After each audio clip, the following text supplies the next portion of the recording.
what career advice would you give to engineers who want to stay current and maybe learn a new skill or learn a new language over the next couple of years? I've been talking to people, I've been coaching people on a lot of this stuff where, yeah, they're not sure where to go next. And it's tricky too, right? Because if I'm working for a company that's using current technology, which they all are, right? I do need to gain a certain level of expertise in that. That's not the future looking thing, right? It's just the, hey, I've got to get my job done thing. Sure. And so I tell people to spend at least 20 or 30% of their time that they spend learning stuff, learning things that point to the future. And the thing is that even if you don't know off the top of your head what's going to come next, you can still see some of these trends like the AI tools or AI as a whole or things like that. And you can go pick those up. And yeah, the current technology or the state of the art there will change. But if you understand the context now, then you can work off the context. It gives you enough of a baseline to where you're ahead of the game later.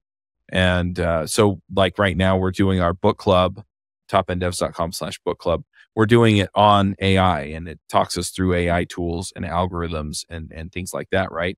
And all the examples are in Python. Top End Devs, we don't even have a Python show, right? We have an AI show. But the point is that it's going to become a highly relevant in-demand skill. And so if I have it and I understand it, or at least I understand enough of it, then I can get into an organization and either help them start it or get into an organization that's already using it, and I can move ahead with my career in that area. Or I may get into it and realize that I hate everything about AI. And so then I start looking at some of these other forward moving things, and maybe I get into infrastructure as code, or I just stick with the technology that I'm in because they're going to be using it for the next 10 years if they're using it now, because somebody's going to have to maintain that software. Totally. And like how much stuff is still built on Unix? Right. And so that's the other advice that I give people is like, look, you don't have to be on the latest and greatest thing. You don't have to be in a place where you're trying to prove out, new technologies. You don't have to invent anything. And so understand the forward moving, forward thinking stuff.